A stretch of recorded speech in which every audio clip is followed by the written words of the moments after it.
Guys, go through last lecture notes. If you have any doubts, please ask.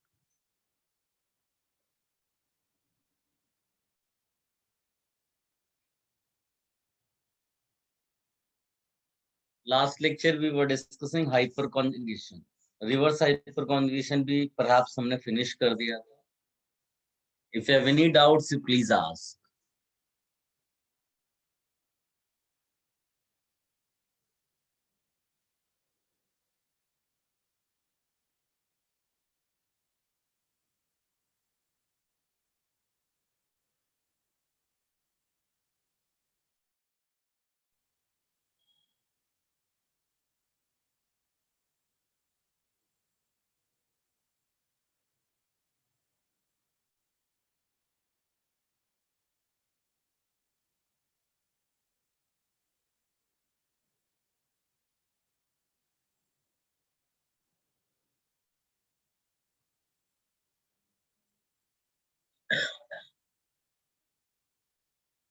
Somebody is asking, sir, carbon and can have reverse hyperconjugation. बेटा last lecture बताया तो था मैंने आपको. Last lecture ही मैंने बताया. बाकी बच्चे जिन्होंने भी कॉपी किया वो डाल दें अगर इसको नहीं पता है तो. लास्ट लेक्चर ही मैंने रिवर्स हाइपरकॉन्जुगेशन का डिस्कशन किया है.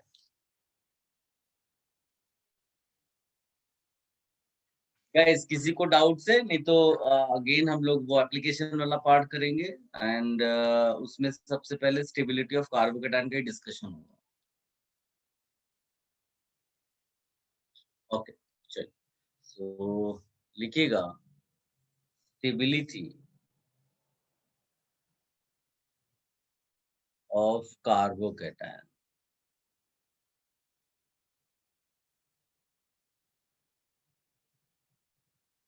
ठीक है. पहली चीज, कार्बोकेटायंस में इतना कंट्रोवर्सी क्यों है और कार्बोकेटायन में आंसर्स निकालना डिफिकल्ट क्यों हो जाता है स्टेबिलिटी का, उसके लिए एक सिंपल सा आप ये टेबल जैसा बना सकते हैं.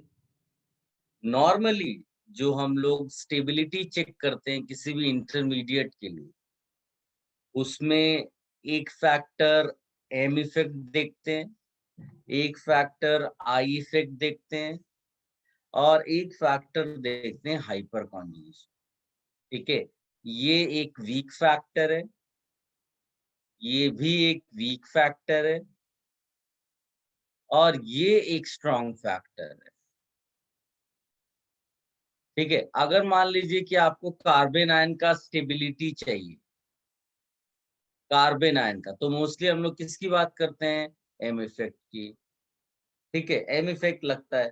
हाइपर कॉन्जुगेशन इसमें हम चेक नहीं कर रहे हैं.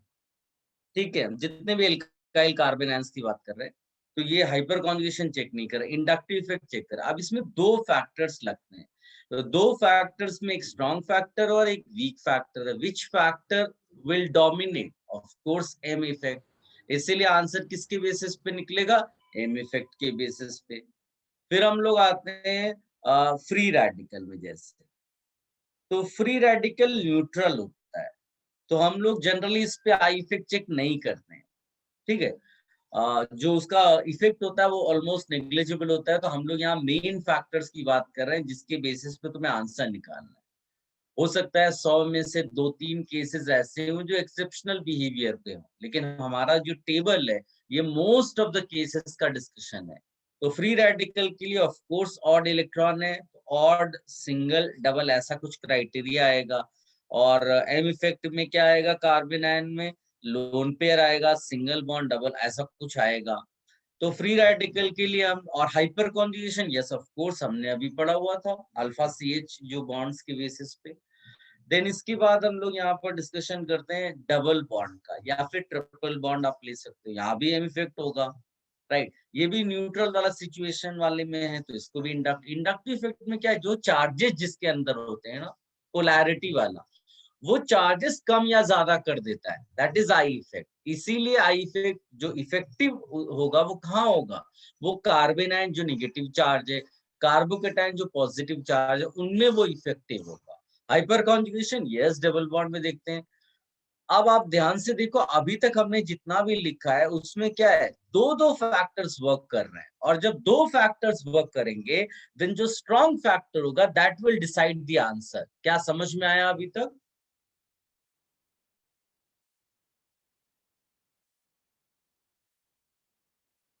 Yes sir. अब यहाँ पर जो सबसे कॉम्प्लिकेटेड वाला केस बनता है वो है कार्बोकैटायन। कार्बोकैटायन में एम इफेक्ट भी वर्क करता है, प्लस सिंगल डबल वाला केस। आई इफेक्ट भी वर्क करता है बिकॉज ये चार्जेस वाली सिचुएशन है, और हाइपर कॉन्जुगेशन भी वर्क करता है। अनफॉर्चुनेटली इसमें तीन फैक्टर्स वर्क करते हैं, एंड तीन फैक्टर्स जब वर्क करेंगे ना तो प्रॉब्लम्स आएंगे। ये वीक फैक्टर है, ये वीक फैक्टर है, ये स्ट्रॉन्ग फैक्टर है। अगर कभी स्ट्रॉन्ग फैक्टर वीक फैक्टर के कंपटीशन में आएगा then you will select strong factor. But यहाँ प्रॉब्लम ये हो गई कि दो वीक फैक्टर्स मान लीजिए कि अपोज करते हैं स्ट्रॉन्ग फैक्टर को, तो सिचुएशन कई बार उल्टी हो जाती है, पलट जाती है सिचुएशन। लेकिन वो प्रिडिक्ट कर पाना बहुत मुश्किल है। हमें अगर आंसर्स मालूम है then we can easily provide explanation, but जो हमको नहीं मालूम है वहां आप कर नहीं पाओगे। तो मैं जितने भी केसेस जो भी बताऊंगा उतने ही आपको करना है, उसके अलावा हर बार आपको रेजोनेंस फैक्टर को यानी मेसोमेरिक फैक्टर को नंबर 1 लेना है। Is it clear? तो ये टेबल भी आप बना सकते हैं, इससे आपको आइडिया लगेगा कि कौन कौन से फैक्टर्स किस केस में स्टेबिलिटी डिसाइड करने में हेल्प करेगा। तो इसको ड्रॉ कर लो and then I will give you the same example जो हम लोगों ने स्टार्ट किया था लास्ट लेक्चर में। सर आपने कार्बोकेटाइन का क्या बोला? कार्बोकेटायन में तीन फैक्टर्स वर्क करते हैं, इसलिए आंसर्स गलत होने के ज्यादा चांसेस है, कि माइंड में भर लो आप। डोमिनेटिंग ठीक वन। है, नंबर 1 तो मेसोमेरिक इफेक्ट ही रहेगा, लेकिन वो तब जब केवल आई इफेक्ट का उसके साथ कंपटीशन है या केवल हाइपर कॉन्जुगेशन का। देयर आर फ्यू सिचुएशंस जिसमें दो वीक फैक्टर्स डोमिनेट कर जाते हैं, तो मैंने बोला है वो तुम खुद नहीं निकाल पाओगे, वो तुमको एज अ टीचर जो मैं बताऊंगा बस उन्हीं एग्जांपल्स में यूज करना है, बाकी सब जगह कार्बोकेटायन यानी रेजोनेंस वाले को ही पहले लेना है। Okay sir, thank you. Somebody is asking hyperconjugation, somebody is saying hyperconjugation is best in case of carbocation. Absolutely wrong.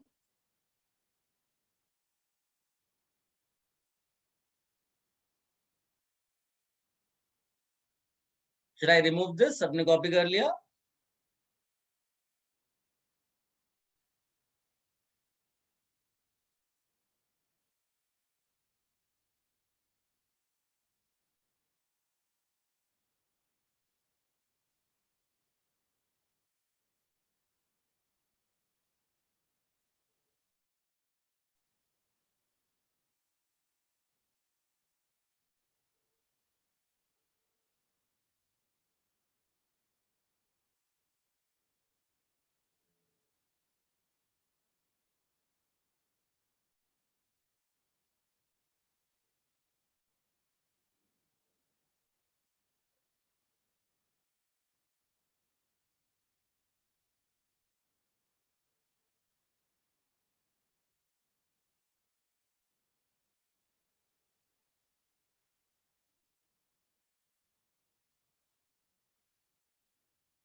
Should I remove this?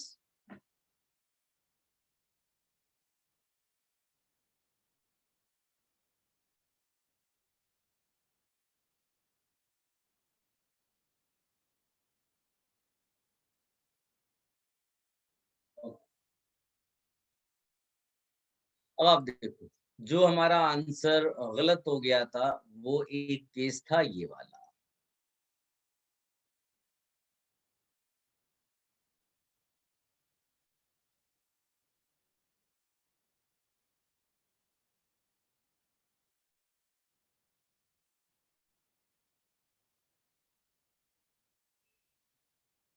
हमें शो करना है कि जो स्टेबिलिटी ऑर्डर है वो ये वाली क्यों है।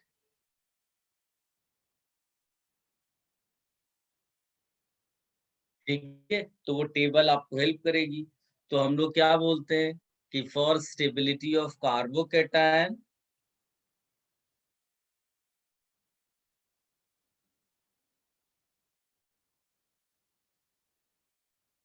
three factors three factors we have to check for stability of carbocation. तो पहली चीज इन दोनों में से रेजोनेंस किस में हो रहा है, तो आप बोलेंगे रेजोनेंस इसमें हो रहा है। तो आप यहाँ पर आप लिखना भी चाहेंगे तो लिख सकते हैं 5 रेजोनेटिंग स्ट्रक्चर्स आपको मिलेंगे इसमें। यहाँ पर आपसे कोई बोलेगा तो आप बोलोगे 0 रेजोनेटिंग स्ट्रक्चर, मतलब रेजोनेटिंग स्ट्रक्चर है ही नहीं तो उसमें कोई रेजोनेंस नहीं है, तो 0 रेजोनेंस आप लिख सकते हो।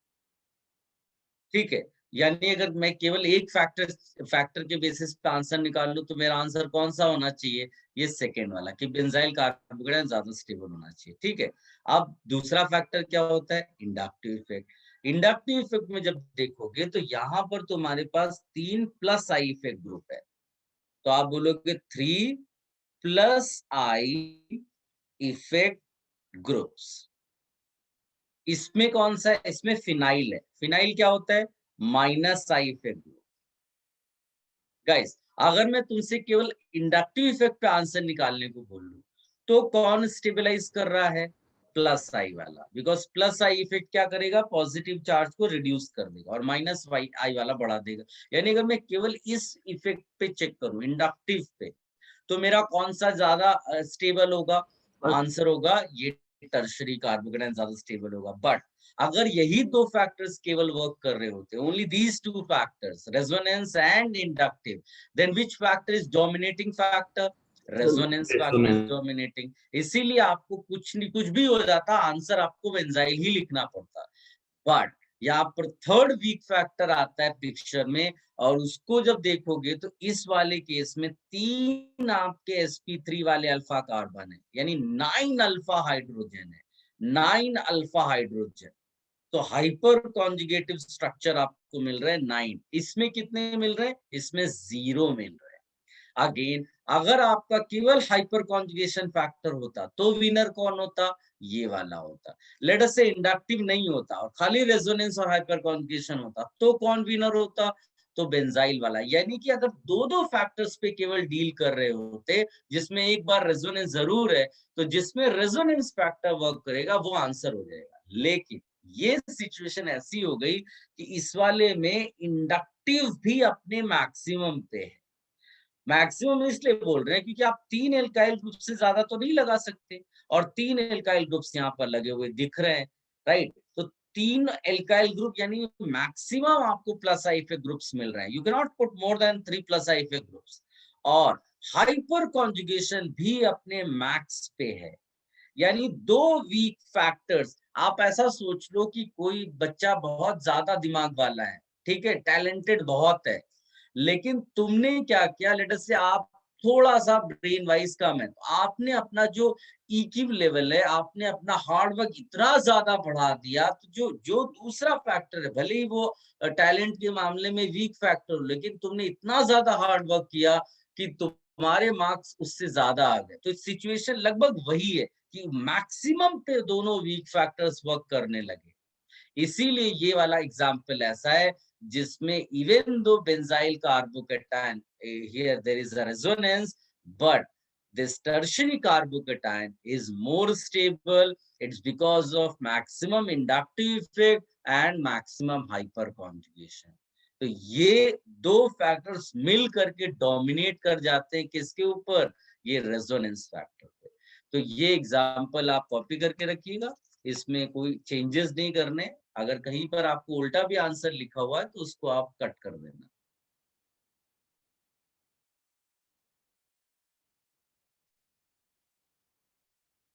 If you have any doubts, use your mind, huh?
Done.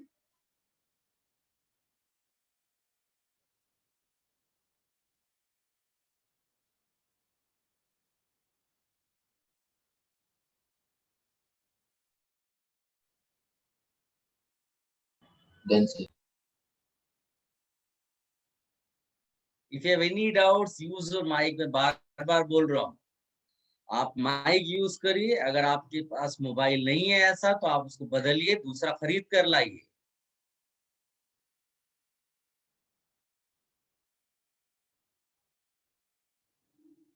Should I remove this?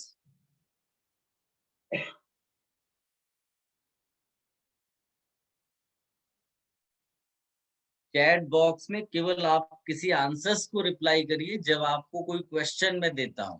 आप चैट बॉक्स में बड़े बड़े क्वेश्चंस लिखकर नहीं पूछ सकते चुपचाप बैठकर। You have to communicate. ये कोई एक 1-to-1 ट्यूशन क्लास नहीं है जिसमें आप चैट बॉक्स में लिख रहे हो और मैं रिप्लाई कर रहा हूँ। आपको पार्टिसिपेट करना है। अगर बाकी बच्चे आपका क्वेश्चन नहीं सुनेंगे तो कैसे रिप्लाई दूंगा मैं आपको। So you have to ask questions using your mic.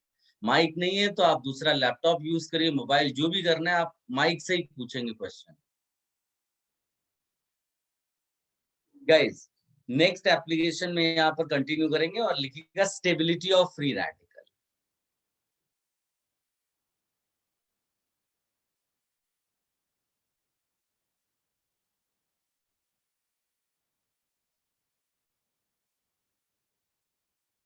Stability of free radical.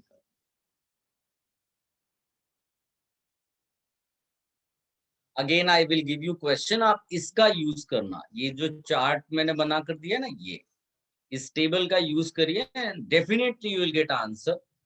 And let me right the compound, sorry, radicals.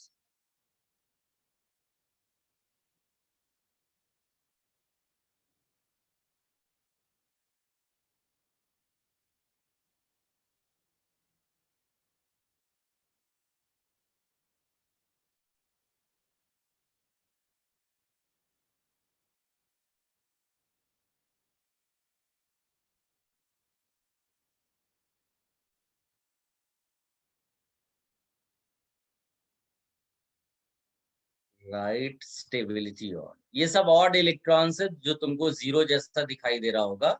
मैंने जानबूझकर थोड़ा सा बड़ा लिखा हुआ है। Right stability order. Quick.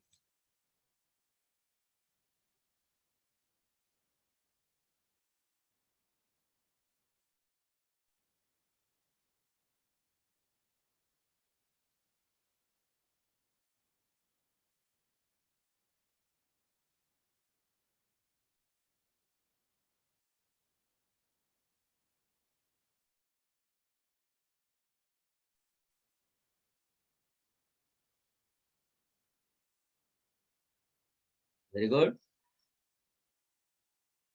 Answers you can write in chat box. और मेरे को समझ में नहीं आता, इतने अच्छे अच्छे क्वेश्चंस पूछते हैं लेकिन वो चैट बॉक्स में लिखते हैं। उनको पता नहीं किस बात का हेजिटेशन रहता है। इतना अच्छा क्वेश्चन लिखा हुआ है कि वाई सेकंड कंपाउंड है 0 अल्फा हाइड्रोजन, बट वो बच्चा पूछ ही नहीं रहा माइक यूज करके। बताइए, हद हो गई। और ऐसा तो है नहीं कि आप बहुत गरीब हो गए और आपका माइक खराब होगा, मोबाइल बहुत ही सस्ता होगा, ऐसा तो पॉसिबल ही नहीं है। आपने पेज में पैसे भरे हुए हैं। इतना बेहतरीन question and you are hesitate कि ये आपका क्वेश्चन नहीं। अब सिंपल सी चीज रहती, हम हेजिटेट क्यों करते हैं क्वेश्चन पूछने में? अपने को इंसल्ट फील होता है कि ऐसा ना हो कि क्वेश्चन बहुत ही बेकार सा हो, सिली सा डाउट हो और मैं पूछ रहा हूँ, बाकी बच्चे जो तुम्हें कोई देख भी नहीं रहा है और इतना कोई टेंशन तुम्हें लेना ही नहीं। कितने अच्छे अच्छे क्वेश्चंस अगर आप माइक पे पूछेंगे तो बाकी बच्चों का भी भला होगा।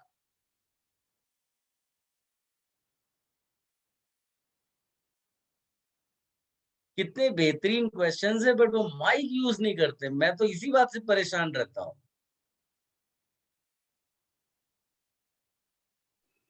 सर तो बता दो ना। नहीं नहीं, मैं नहीं, जब तक जिसका क्वेश्चन है उसको पूछना है। सर मेरा ही क्वेश्चन था। हाँ बता, क्या क्वेश्चन है? सर वो सेकंड कंपाउंड में 0 अल्फा हाइड्रोजन एटम कैसे हुए? पहली चीज है कि हम लोगों ने जो लिखा हुआ था वो ये लिखा था कि जब कोई कार्बोकैटायन होगा उसका जो नेबर होगा उसके पास ये H होना चाहिए, दैट इज ट्रू। फिर साथ में लिखा था ये कार्बन sp2 है और नेबर वाला कार्बन sp3 होना चाहिए, तब जाकर के तुम उसका H काउंट करोगे। वैसे तो यहाँ 4 वैलेंसी ऐसे ही सेटिस्फाई हो गए, इसके पास कोई भी H नहीं है, लेकिन अगर होता भी तो भी हम उसको नहीं काउंट करते, बिकॉज ये डबल बॉन्डेड कार्बन है and that is not sp3 carbon. समझ गए? Yes sir. हाँ मतलब सर। अगर मेरा ये एग्जाम्पल भी मैं लिख दूं ऐसा, तो भी मैं इस वाले अल्फा एच को नहीं काउंट करूंगा, बिकॉज ये अल्फा एच कौन सा नहीं है, sp3 sp3 नहीं है। कार्बन का। देखिए, आपका एक क्वेश्चन पूछने से कुछ ऐसे बच्चे भी होंगे जिनको ये स्ट्राइक ही नहीं किया होगा क्वेश्चन, उनको भी फायदा होगा। तो मैं बार बार बोलता हूँ माइक यूज करिए, माइक यूज करेंगे, कम्युनिकेशन करेंगे, तो हो सकता है एक चीज डिस्कशन में मैं आपको 2 और चीजें बताऊं, और बाकी टीचर्स भी बताते होंगे। कोई बच्चा कह रहा है टीचर डांट देते हैं वगैरह, तो क्या फर्क पड़ता है अगर कोई टीचर तुम्हें डांट देता है? तो ऐसा तो है नहीं बंदूक लेकर वो तुम्हें मार रहा है, गोलियां चल गई हैं, ऐसा कुछ तो सिनेरियो है नहीं। तो और तुम्हें कोई देख भी नहीं रहा, तुम भी टीचर को नहीं देख रहे हो, तो क्या फर्क पड़ता है? You ask. Okay sir. Very good. और लोग भी आंसर डालिए बेटा।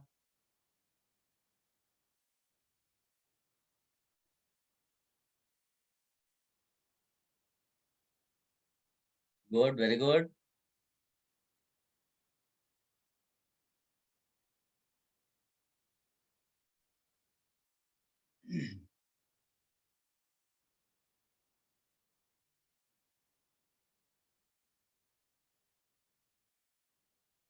Good.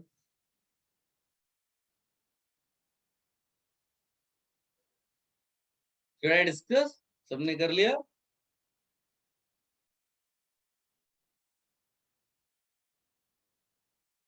Guys, first of all, ये जो मैंने अभी यहाँ पर डिस्कशन किया था कार्बोकैटायन का, ये एक एक्सेप्शनल बिहेवियर है। और मैंने आपको पहले भी बोला है कि कार्बोकैटायन का आंसर निकालना डिफिकल्ट है, बाकी सब इजी है। यानी इनकी स्टेबिलिटी का ऑर्डर तुमसे गलत नहीं होना चाहिए। कार्बोकैटायन गलत हो गया, इट्स ओके, वो मान लिया जाएगा, but free radical, carbon ion and double bond, इनका अगर स्टेबिलिटी क्वेश्चन आया देन वो गलत नहीं होना चाहिए। अब आप देखो, इसमें सबसे पहली चीज, how many factors will decide answer? Mostly 2 factor, mesomeric यानी resonance and hyperconjugation. Table से आपको पता चल रहा है। तो out of these many cases, in which case you find resonance? इसमें रेजोनेंस है, और इसमें 5 रेजोनेटिंग स्ट्रक्चर है। कई बार ऐसा भी सिनेरियो आएगा कि 2 कंपाउंड्स में रेजोनेंस हो रहा है, then which compound will be considered as more stable, which free radical? The answer is the case where you have more number of resonating structure। Simple हो गया। अब इसमें क्या चेक करना है? इनमें चेक करना हाइपर कॉन्जुगेशन। मैंने बोला ना, रेयर सिचुएशन में कोई और फैक्टर वर्क करेगा, but most of the time resonance and hyper conjugation. अब हाइपर कॉन्जुगेशन में हम क्या चेक करते हैं? फ्री रेडिकल है, बॉक्स में डाल दिया। उसके बाद केवल चेक करना है हाउ मेनी अल्फा हाइड्रोजन, 3 3 3 3 3 3 0। इस वाले में इसी के साथ H है, इसका नेबर नहीं है। नेबरिंग कार्बन को बोलते हैं अल्फा कार्बन, वो नहीं है तो 0 हो गया। तो इसका मतलब है इसमें लिखेंगे maximum hyper conjugation among 4 cases, क्योंकि ये तो विनर है पहले से, इसमें तो कोई टेंशन ही नहीं, ये विनर है, इसका किसी से कंपटीशन नहीं, because only 2 factors are working. फिर इसके बाद इसमें 6 अल्फा हाइड्रोजन है, इसमें 3 अल्फा हाइड्रोजन, इसमें 0। तो आंसर क्या हो जाएगा? Straight 1 greater than 2 greater than 3 greater than 4 greater than 5। इसको आप लिख लीजिए। अनफॉर्चुनेटली कुछ बच्चों ने वो प्रीवियस एग्जाम्पल के बेसिस पे यहाँ भी 2 वाले को नंबर 1 डाल दिया, उनसे गलती हो गई। जबकि यहाँ पर ये सिंपल केस था, ये फ्री रेडिकल है, here only two factors work and two factors में one is dominating.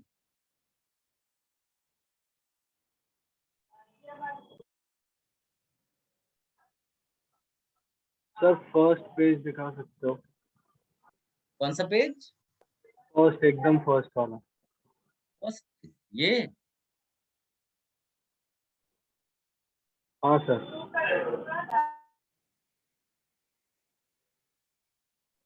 Okay sir, done.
if you copied, Yes, sir. वो चीज आप हाईलाइट कर लेना अगर आपको थोड़ा बहुत भी कंफ्यूजन हो कि this will be more stable but in case of carbocation, मतलब similar type of situation where you have hyperconjugation maximum, but यहाँ पर नहीं है, यहाँ पर इंडक्टिव इफेक्ट का काम ही नहीं ले रहे हैं हम लोग। गाइस यहाँ पर एक नोट लिखिएगा, एक सिंपल नोट है और एक एक्सेप्शनल नोट है, बस केवल नोट करके रखना है, उसको मोस्टली यूज नहीं करने की जरूरत नहीं पड़ती, उस पर ज्यादा डिस्कशन नहीं करना। लिखिएगा विनाइल ये, और इथाइनिल भी आप बोल सकते हैं, that means CH triple bond C free radical, phenyl C6H5 free radical, then CCl3 या मैं CCl3 ऐसा ट्राइक्लोरोमिथाइल कार्बोन फ्री रेडिकल, और इसको आप इसी तरह CF3, ये सारे जो रेडिकल्स हैं all are less stable, इनकी स्टेबिलिटी बहुत खराब है, और जनरली हम लोग कंपैरिजन किसके साथ करते हैं? एल्काइल रेडिकल के साथ। तो आप लिख सकते हैं less stable then alkyl radicals. This is note 1। अब नोट 2 आप लिखिएगा इसके बाद।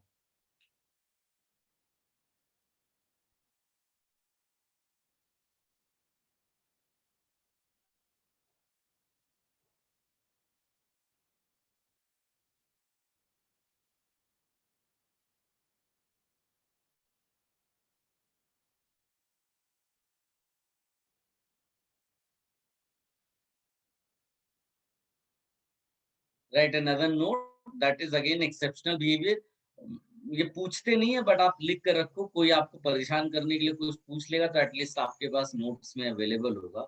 लिखिएगा रेडिकल, रेडिकल वही मतलब odd electron, radical next to carbonyl, next to carbonyl का मतलब है जिसके बगल में ये ग्रुप हो CO वाला, नेक्स्ट टू कार्बोनिल। मैं सभी एग्जांपल अभी लिख दूंगा, पहले नोट कंप्लीट कर लो। नेक्स्ट टू कार्बोनिल, कार्बोनिल मैंने ऑलरेडी बता दिया, ये कार्बोनिल। नाइट्राइल यानी कि ये नाइट्राइल। इसके बाद लिखिएगा ether, ether functional group, ether functional group, और सेंटर्ड टू, और सेंटर्ड टू कार्बोनिल कार्बन।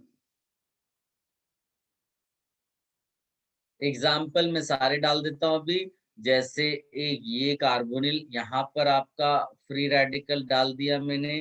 फिर एक एग्जाम्पल है जिसमें CN कनेक्टेड है लाइक दिस, ये example.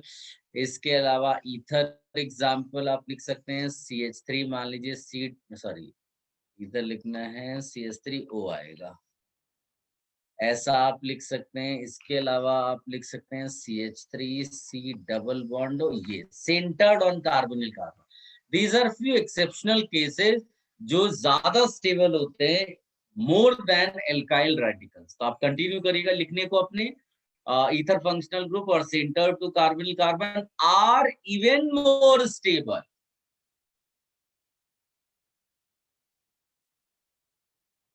are even more stable, are even more stable than alkyl radicals, are even more stable than alkyl radicals.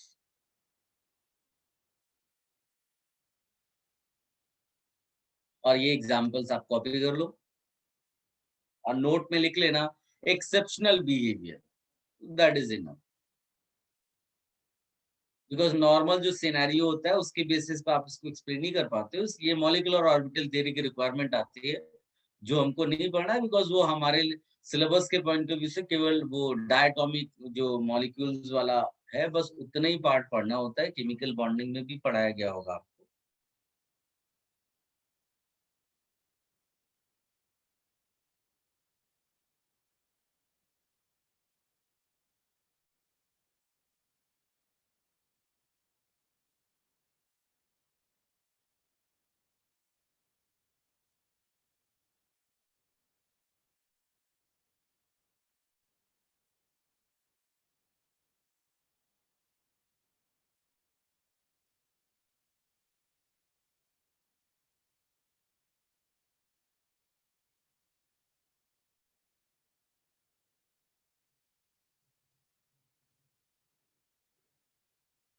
Done.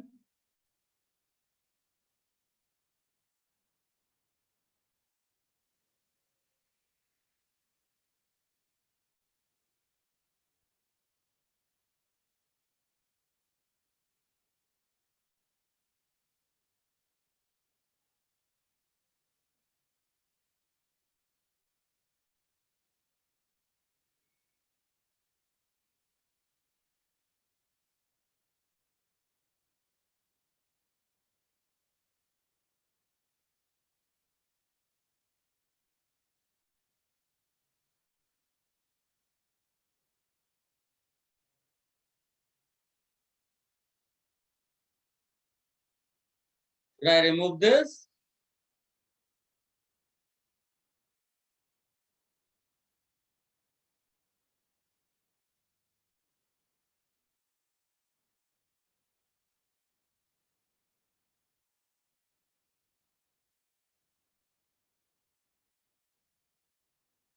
Guys अब हम problem solving के point of view, जैसे questions exam में आते हैं उनका डिस्कशन करेंगे, application part.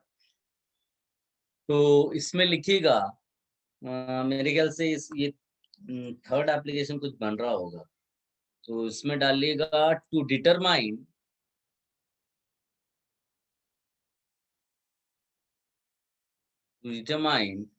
Bond length, bond strength, bond energy. अगर आप याद करो तो मैंने एमटी से जस्ट पहले वाले लेक्चर में आपको कई सारे क्वेश्चंस कराए थे, तो उसमें बॉन्ड लेंथ वगैरह के क्वेश्चंस कराए थे, अगर आपने अटेंड किया था तो। हाँ सर। तो उसी का एक्सटेंडेड पार्ट है, because now we will use resonance as well as hyperconjugation, तो जो क्वेश्चन का लेवल है वो बढ़ जाएगा।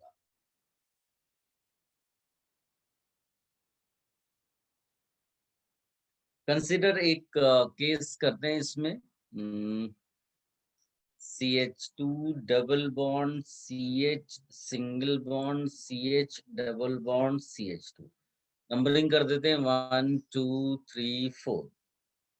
और एक एग्जांपल लेते हैं CH3 CH2 double bond CH2 एक एग्जांपल ये ले लेते हैं, एक एग्जांपल ले लेते हैं CH3 या CH2 double bond CH2, and one example I'm taking CH3 CH2 CH3, इधर भी नंबरिंग कर दिया 1 2, इधर भी कर देते हैं 1 2 3, इधर भी कर देते हैं 1 2 3। तो इसमें एक और डाल नहीं चलेगा, इसमें आप बॉन्ड लेंथ का ऑर्डर निकालिएगा C1 C2 निकालिए ऑर्डर,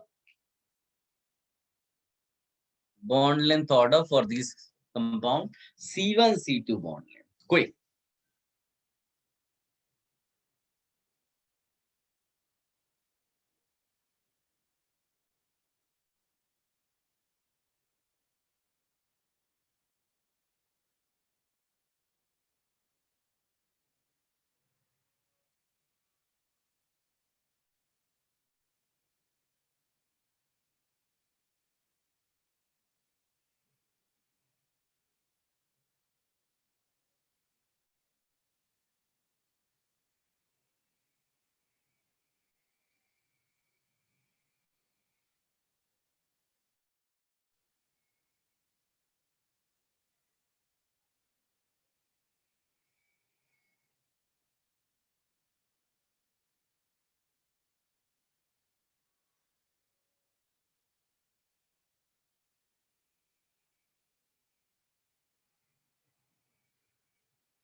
क्विक हाँ,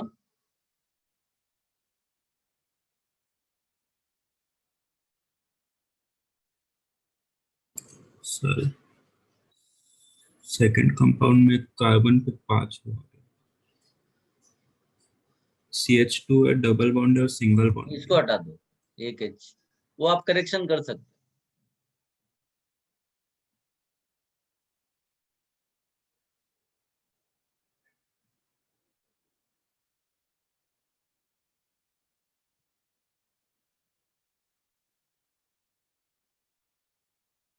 तुमने ट्राई कर लिया?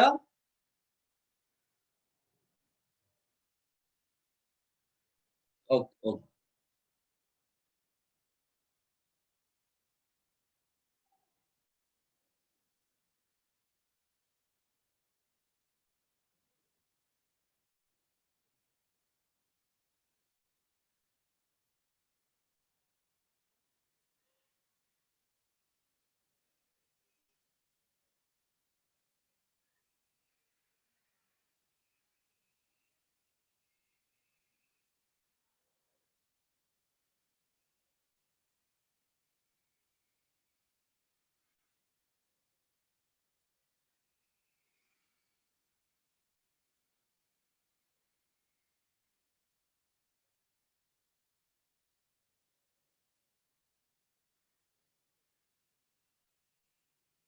Good, very good.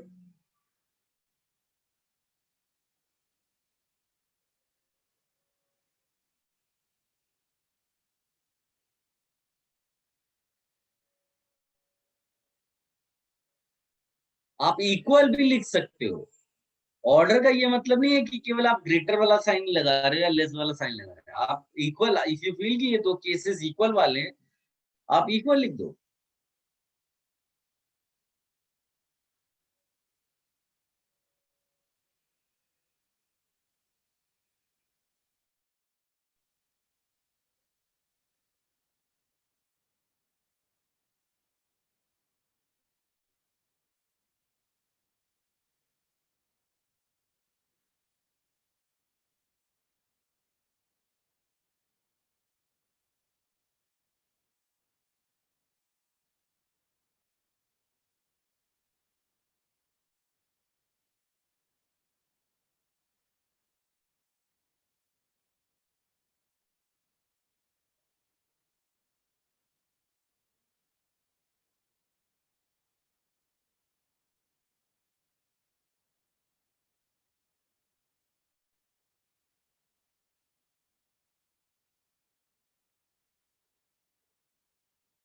Very good.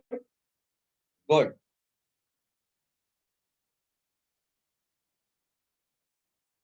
Should I discuss now?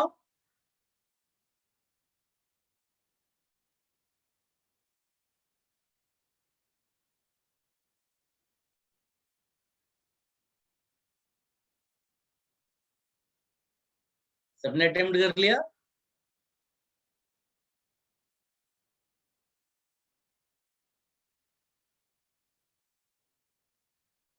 Yes, sir. Guys, as I told you earlier, वो लेक्चर में मैंने आपको क्या बताया था कि आपको जब भी bond strength, bond energy, bond order, ये अगर करना हो तो हम लोगों का सिंपल सा वे है, ट्रिपल बॉन्ड का सबसे ज्यादा, फिर जो पार्शियल ट्रिपल होगा, फिर डबल होगा, पार्शियल डबल होगा और सिंगल हो। किसी बच्चे ने बोला कि हाइब्रिडाइजेशन से कर लें क्या? तो हाइब्रिडाइजेशन वाला कॉन्सेप्ट फेल इसलिए हो जाएगा क्योंकि आपने उससे बेटर चीजें अब पढ़ ली हैं। अब आपको रेजोनेंस का कॉन्सेप्ट भी आता है, उसके और हाइपर कॉन्जुगेशन का कॉन्सेप्ट भी आता है। उसके बेसिस पे क्या होगा, आपको एग्जैक्ट पता चलेगा कि वो जो डबल बॉन्ड या सिंगल बॉन्ड दिख रहा है वो एग्जैक्टली में डबल बॉन्ड सिंगल बॉन्ड है या पार्शियल हो गया है। तो वो बहुत इंपॉर्टेंट है। तो हाइब्रिडाइजेशन आपको वो आइडिया नहीं देगा यहाँ। ये हो गया bond strength, bond energy, bond order के लिए। इसका उल्टा लेंथ के लिए सिंपल ये उल्टा करना, ये तो आपको केमिकल बॉन्डिंग में भी बताया गया होगा। बॉन्ड लेंथ के लिए सिंगल बॉन्ड सबसे पहले लिख देंगे, फिर पार्शियल डबल, फिर डबल, फिर इसी तरह से आप इसको कंप्लीट कर लेंगे। ये ऑर्डर आपको पता होना चाहिए, बेसिक नॉलेज है आपका। ठीक है, अब आप चेक कर लीजिए। पहले वाले केस में क्या हो रहा है, रेजोनेंस हो रहा है। डबल सिंगल डबल आप देख सकते हैं, तो इसमें रेजोनेंस हो रहा है। रेजोनेंस से होता क्या है कि इवन तो ये आपका डबल बॉन्ड दिख रहा है, but double bond is becoming single due to resonance.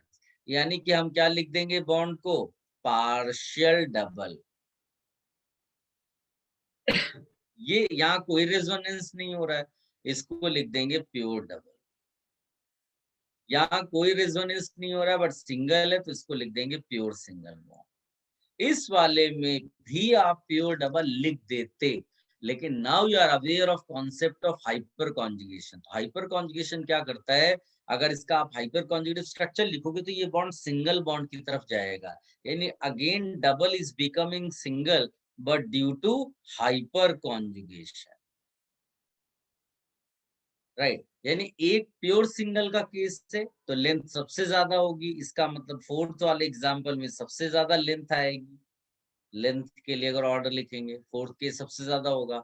फिर सबसे खराब कौन होगा, सबसे कम लेंथ किस में आएगी, थर्ड वाले एग्जांपल में, वो भी आप लिख दोगे। डिफिकल्टी जो थी वो फर्स्ट और सेकंड कंपाउंड में थी, लेकिन फर्स्ट वाले में पार्शियल डबल यानी टूवर्ड सिंगल जा रहा है ड्यू टू रेजोनेंस। यानी कि इस वाले केस में आप लिखेंगे more single character, because hyperconjugation से भी वो सिंगल बॉन्ड बन रहा है। लेकिन हाइपर कॉन्जुगेशन जो होता है डबल बॉन्ड के कंपैरिजन, सॉरी रेजोनेंस के कंपैरिजन में नेग्लिजिबल है या कम है उसका इफेक्ट। यानी यहाँ जो सिंगल बन रहा है वो कम है, यानी वो ज्यादा डबल में ही एग्जिस्ट करेगा। जब ज्यादा डबल में एग्जिस्ट करेगा तो उसकी लेंथ क्या हो जाएगी, कम हो जाएगी। तो लेंथ वाइज जब जाओगे तो वो जो फर्स्ट एग्जाम्पल है, फर्स्ट केस है, उसमें ज्यादा लेंथ मिलेगी, 2 एंड देन 3। तो ये लेंथ का ऑर्डर, डिफिकल्टी केवल इस वाले में थी।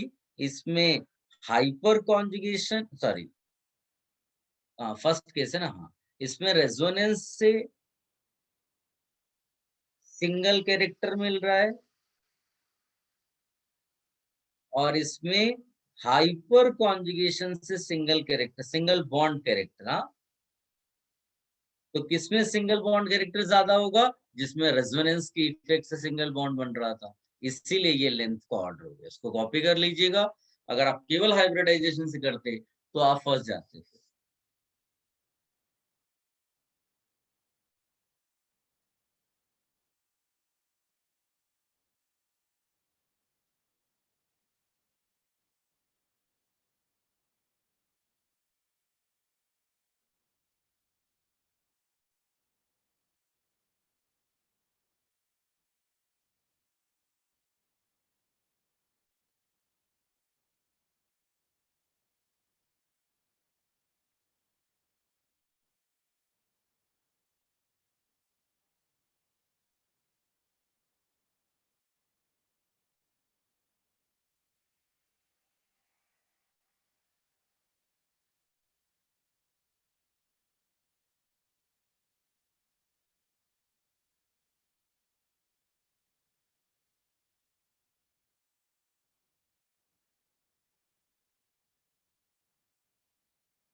Have you copied?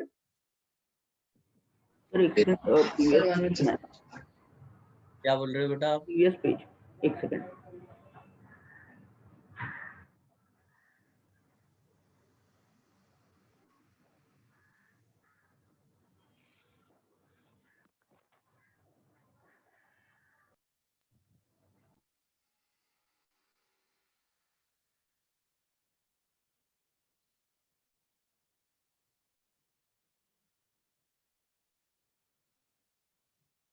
Let me know if you have copied, so that अपनी स्पीड हम बढ़ाएं, हम क्वेश्चंस और करेंगे।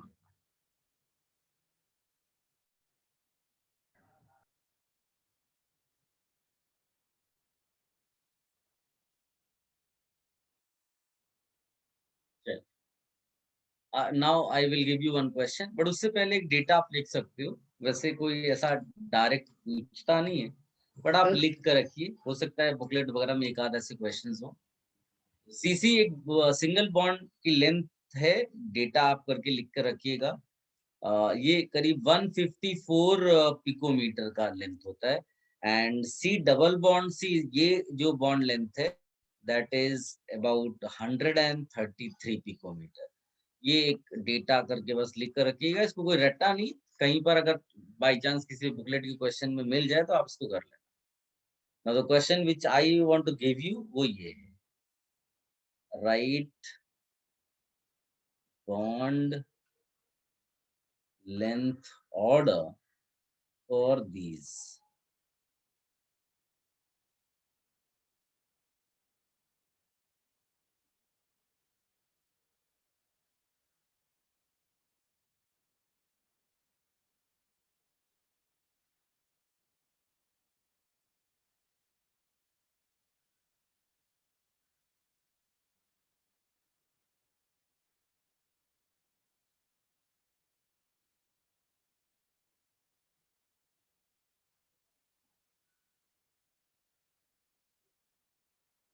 Quick answer.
Very good.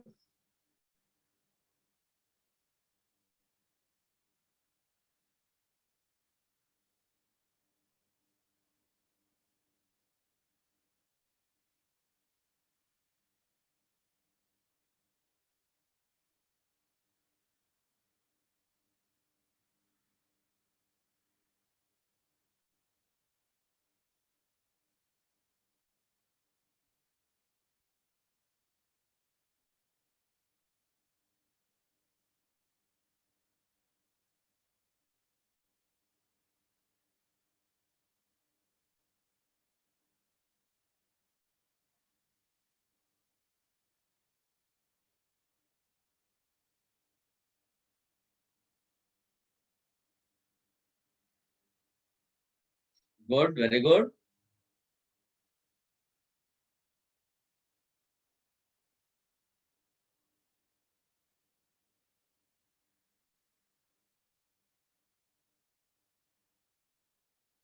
Good, very good.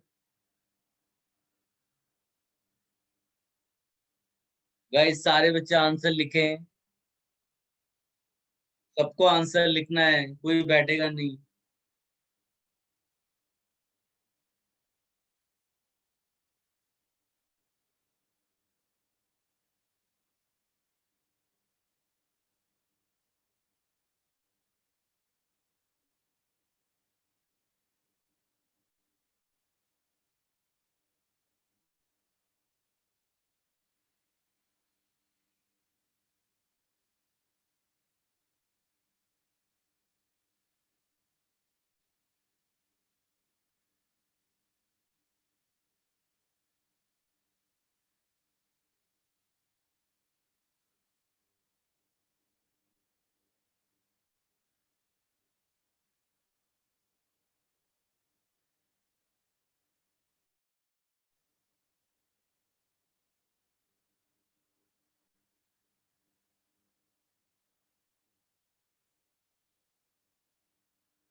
Very good.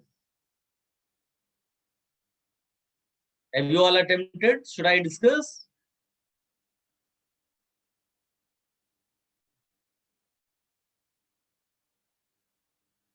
Yes, sir.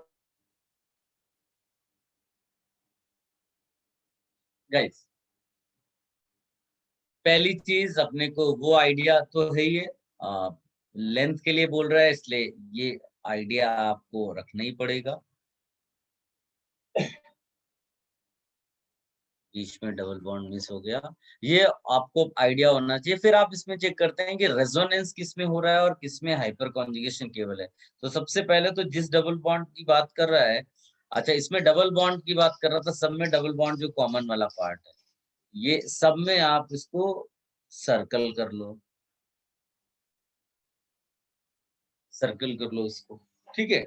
अब इसमें केवल ये चेक करना है डबल सिंगल डबल कहीं हो रहा है क्या, तो आप बोलेंगे कहीं पर नहीं है, तो नो रेजोनेंस, नो रेजोनेंस। तो हाइपर कॉन्जुगेशन देख लेते हैं, इसमें 3 3 3 आप देखोगे तो 12 हाइपर कॉन्जुगेटिव स्ट्रक्चर्स बनेंगे। इसमें कितने बन रहे हैं? 3 हाइपर कॉन्जुगेटिव। इसमें कितने हो रहे हैं? इसमें 9 अल्फा एच है।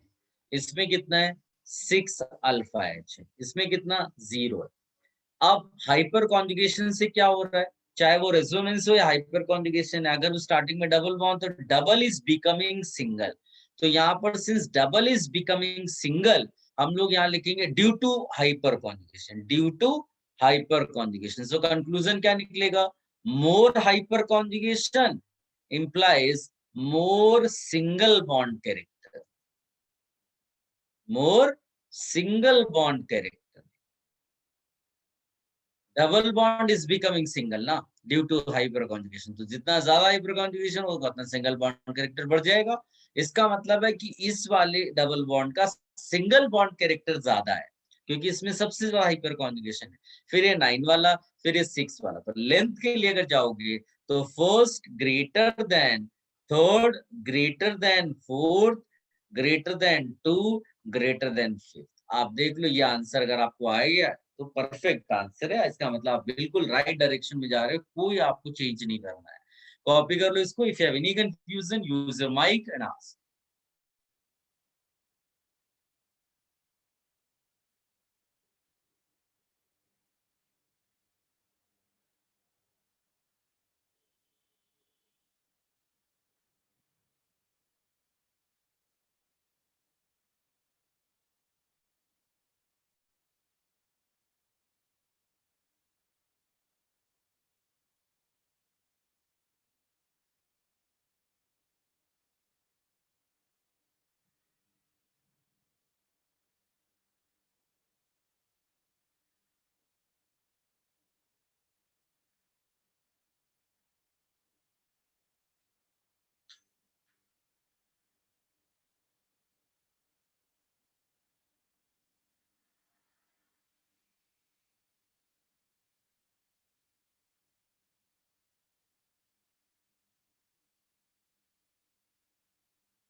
Done? Should I remove this?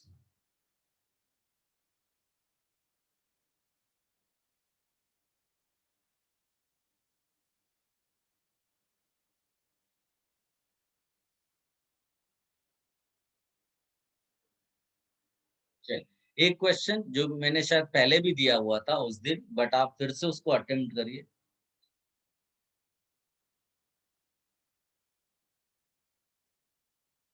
इस बार बिकॉज इसमें एक कंपाउंड एक्स्ट्रा ऐड कर दिया मैंने, और हाइपर कॉन्जुगेशन भी इन्वॉल्व होगा इसमें।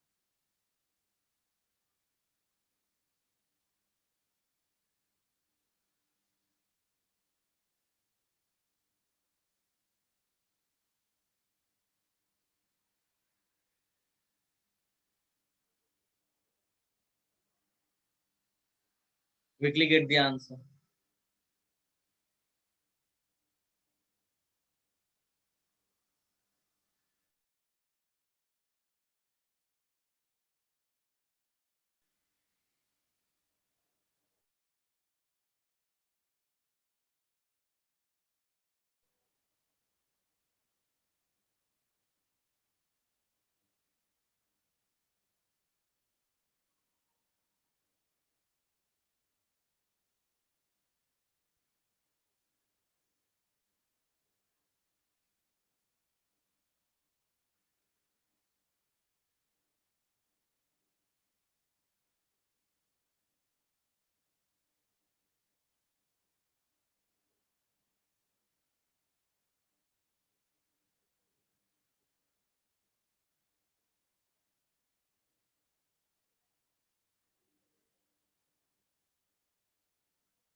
Very good.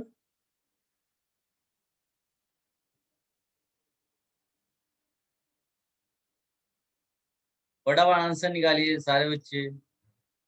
Good,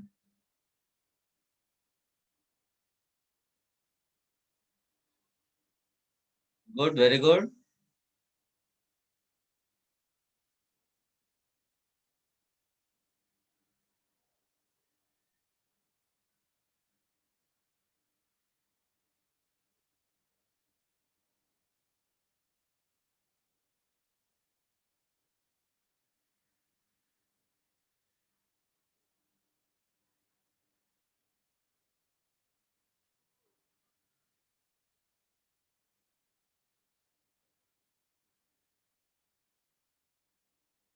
Good, very good, good. Other students, please write.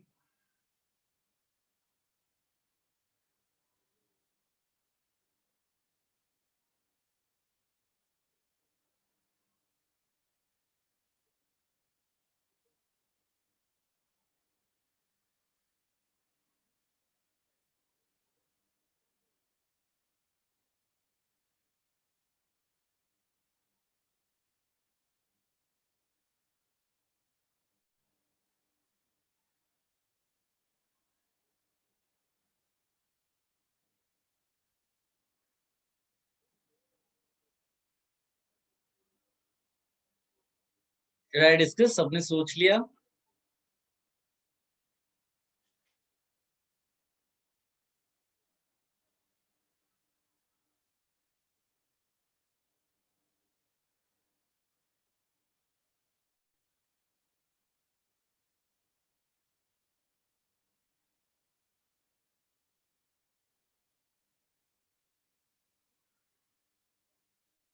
चल, डिस्कशन कर लेते हैं इसका।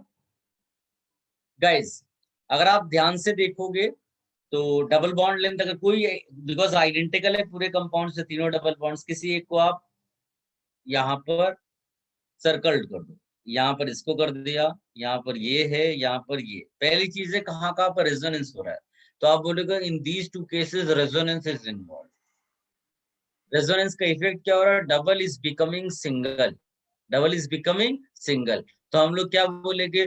मोर resonance implies more single bond character,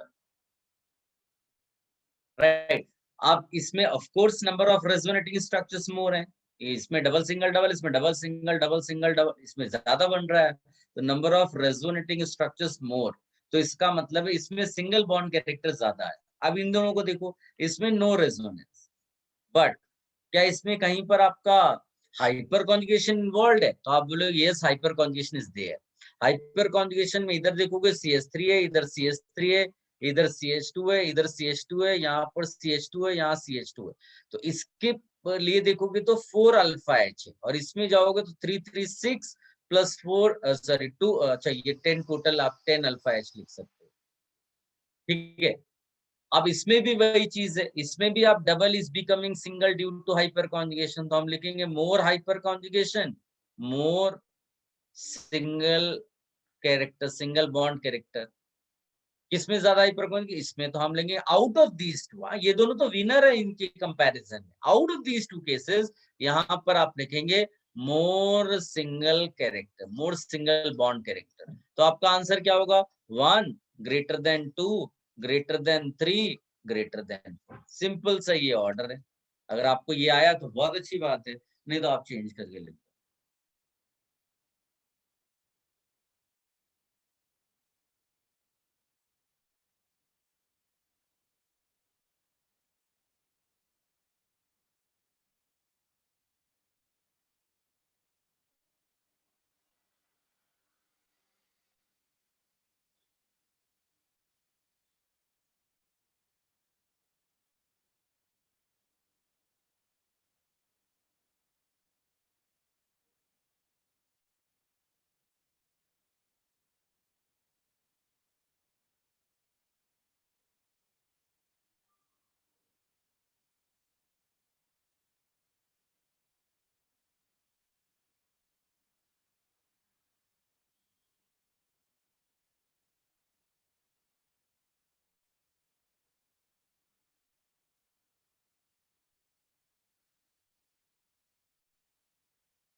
done.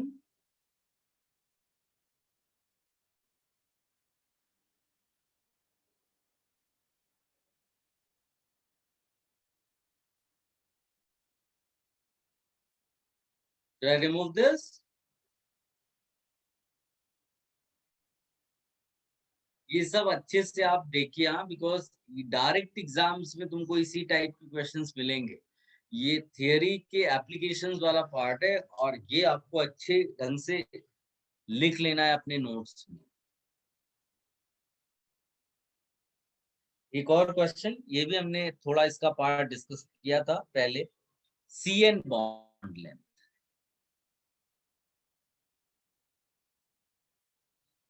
Examples, if I write one as this, one as this, one as this,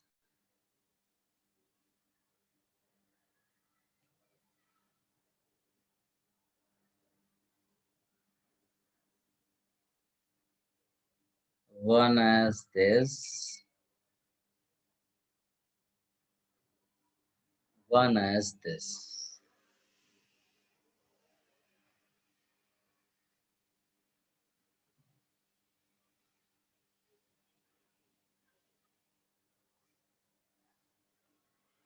फटाफट answer लिखिए।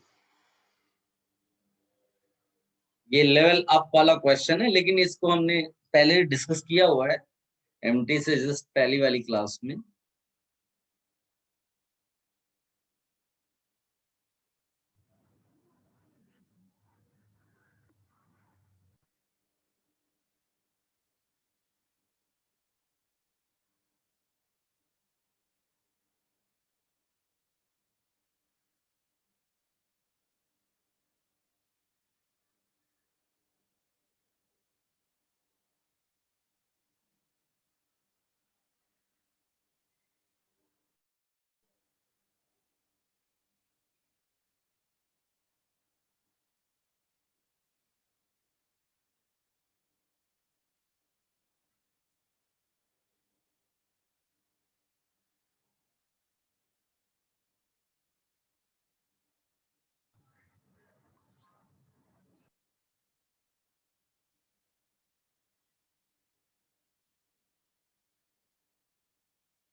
Guys, quickly write the answer.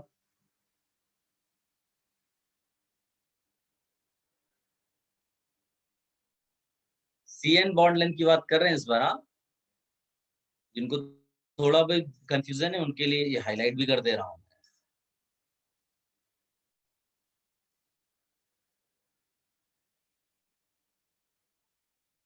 देखिए मैं आपको क्वेश्चन सॉल्व करना सिखा रहा हूँ यहाँ पर। यही सबसे इंपॉर्टेंट है कि एग्जाम में जब आप पहुंचे, क्वेश्चन आया, रेजोनेंस सबको मालूम है, हाइपर कॉन्जुगेशन सबको मालूम है, इंडक्टिव इफेक्ट सबको मालूम है, यूज करना आना चाहिए अपने को।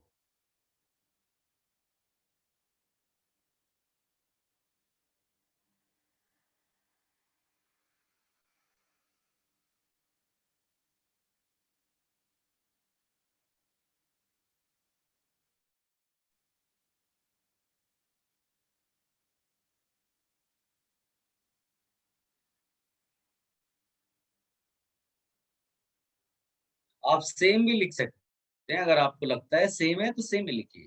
अच्छा सॉरी, कंपाउंड ही सेम दे दिया क्या मैंने गलती से? मेरे को ये एक्चुअली फिफ्थ आप चेंज कर लो, सॉरी, फिफ्थ आप चेंज करके लिख दो CH2 डबल बॉन्ड NH, ये लिख दो फिर। अब आप आंसर, वो तो कंपाउंड ही गलती से सेम लिख दिया मैंने। लेंथ आपको सेम आ रही है तो आप इक्वल भी करके ऑर्डर में दे सकते हो।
गाइस देखिए, सबसे इंपॉर्टेंट चीज है यहाँ पर कि जो CN बॉन्ड है वो सारे कंपाउंड्स में देखोगे इनिशियली सिंगल है। इनिशियली हर एक CN बॉन्ड यहाँ सिंगल है। सब में चेक कर लो आप, यहाँ सिंगल है,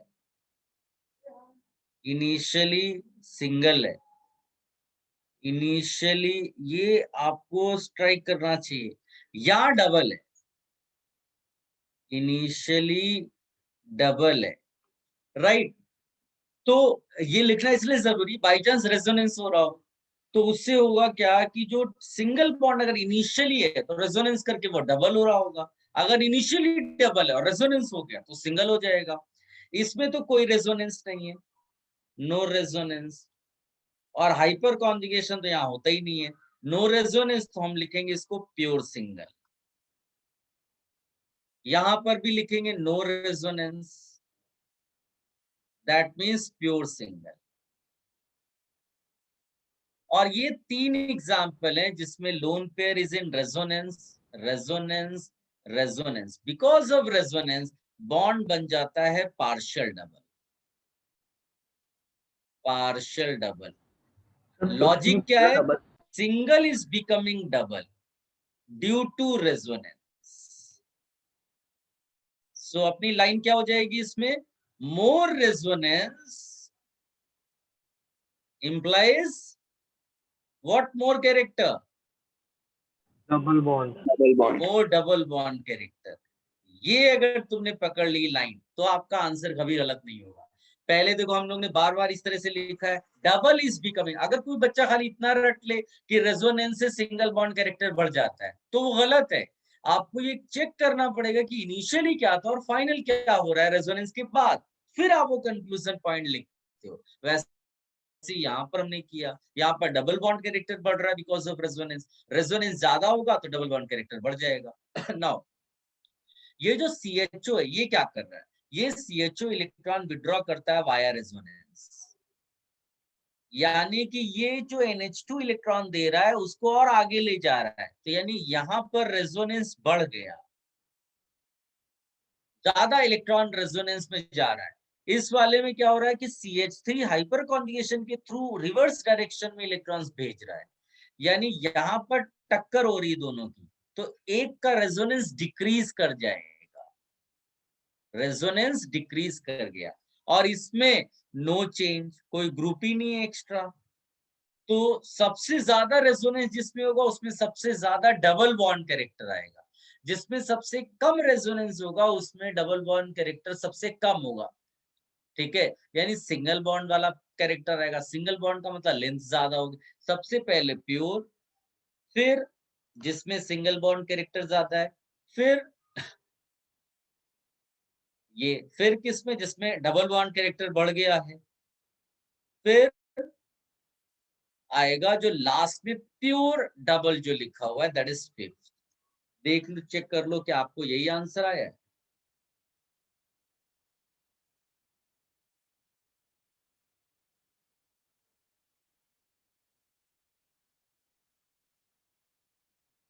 clear? Any confusion, any doubts, please ask.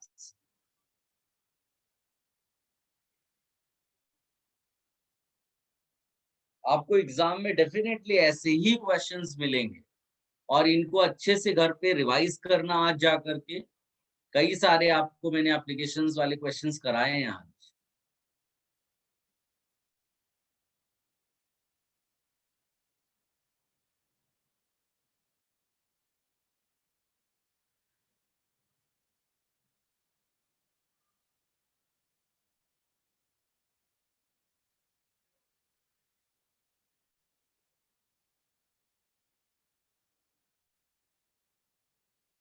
Let me know if you have copied, huh?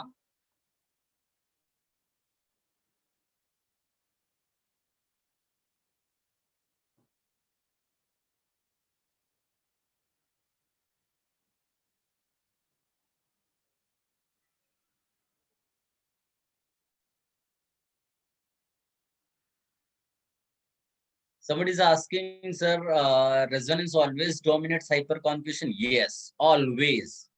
कोई फर्क नहीं पड़ता कितना है कितना नहीं है, रेजोनेंस को आपको डोमिनेट कराना है। वो केवल कार्बोकेटायनिक सिचुएशन है जिसमें जो हाइपर कॉन्जुगेशन है उसके सपोर्ट में इंडक्टिव भी खड़ा है। दो वीक फैक्टर्स वहां पर खड़े हुए थे।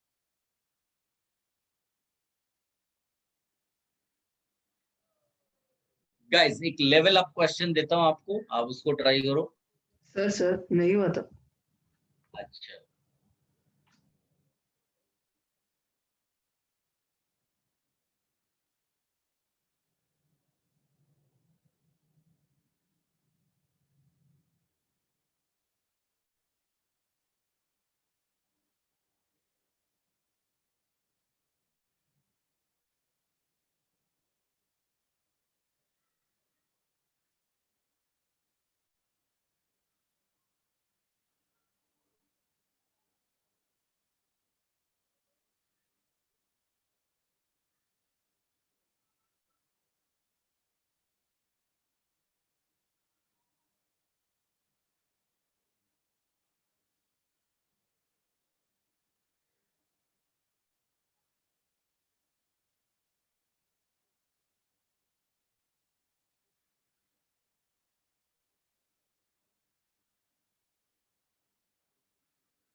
Done sir.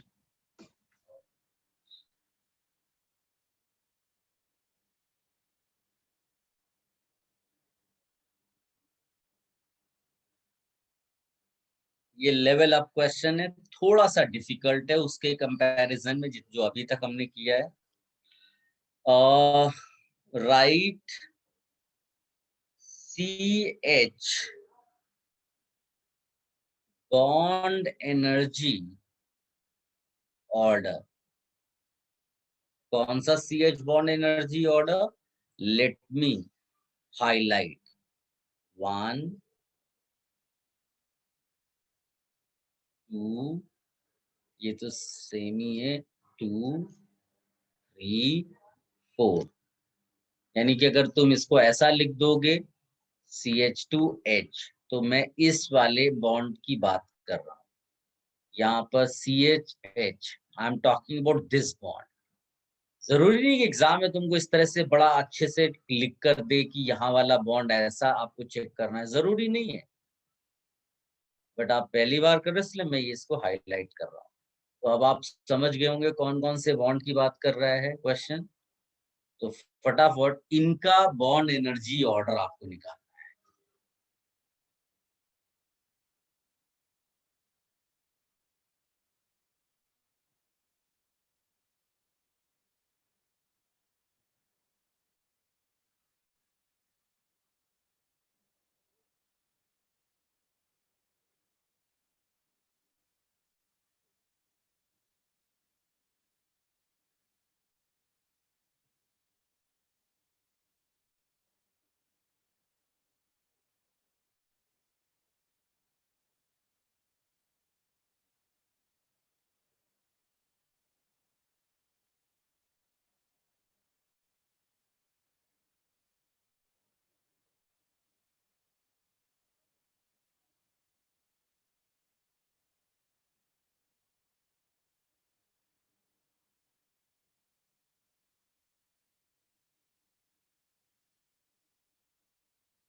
Quickly write the answer.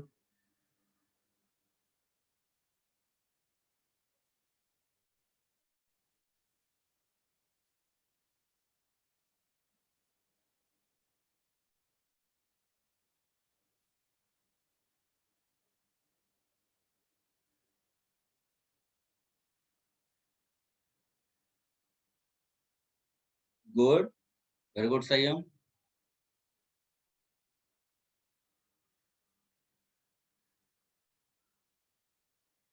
Bond energy को ऑर्डर देना है, याद रखना।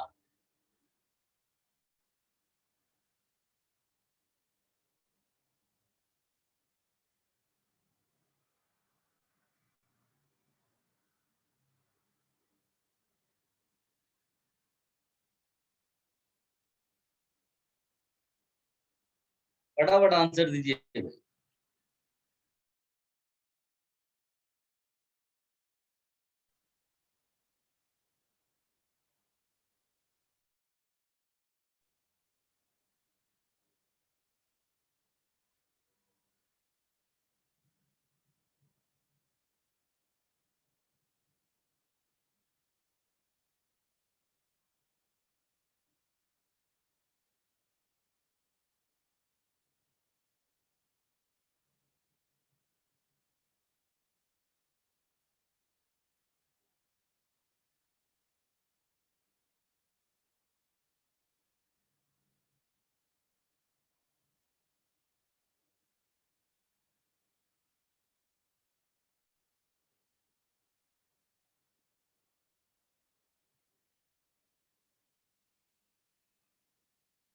गाइस,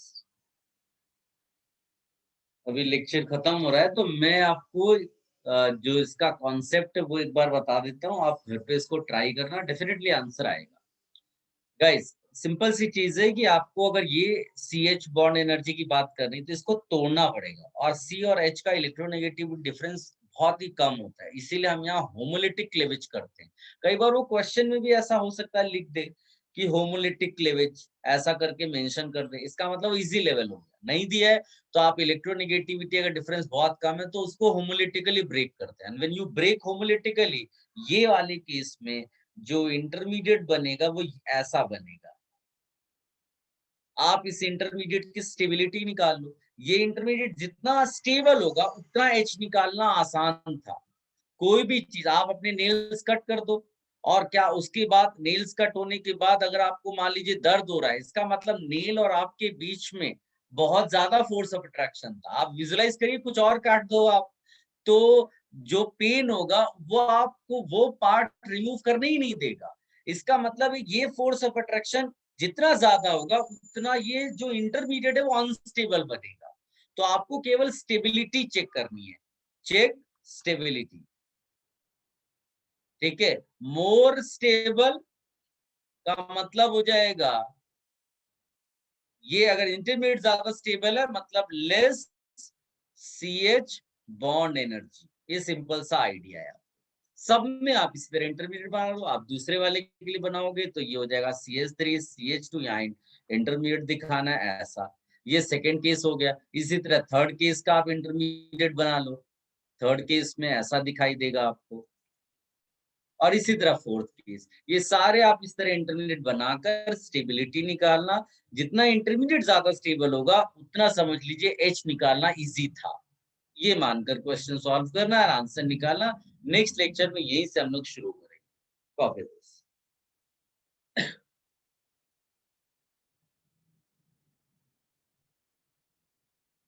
ये डिफिकल्ट क्वेश्चन की कैटेगरी में आता है, तो इसको केयरफुली आप अच्छे से लिखिएगा। नेक्स्ट लेक्चर में हम पूरा फिर से डिस्कशन कर लेंगे।